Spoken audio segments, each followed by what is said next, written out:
everyone, welcome back to our English lesson. Today we are going to talk about giving suggestions and advice. This topic is very useful because we often give advice to our friends in daily life. For example, when they have problems with school, stress, or time management. Before we start, let's think about this situation. Imagine your friend feels stressed because of homework or exams. Usually you want to help them, right? In Indonesian, maybe you say, istirahat dulu, or jangan terlalu dipikirkan.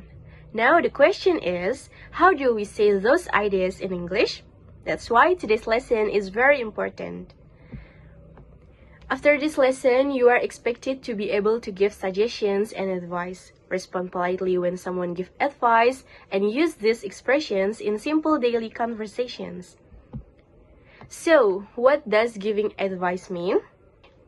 Giving advice means telling someone what you think they should do to help solve a problem. The purpose is not to judge or blame, but to help and support. Now let's look at some common expressions to give suggestions or advice. These expressions are polite and often used in daily conversations. You can use them when talking to friends, classmates, or even family members. And here are some examples. For example, you should get enough rest. This sentence is used to suggest something positive. Why don't you talk to your teacher? This expression sounds friendly and not too direct. And when someone gives you advice, you don't always have to agree. If you agree, you can say, "That's a good idea," or "I'll try that."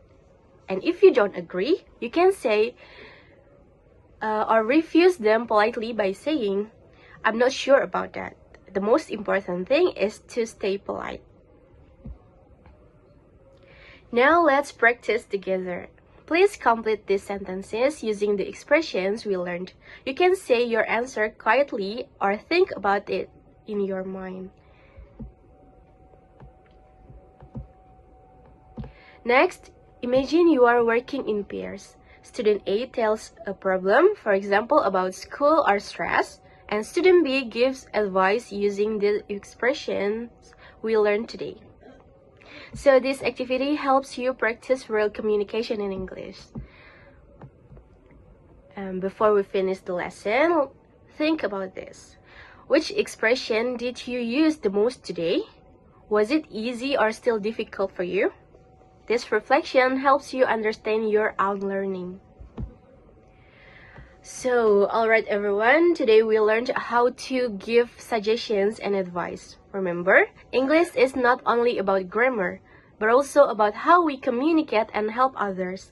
Thank you for watching and see you in the next lesson. Bye-bye!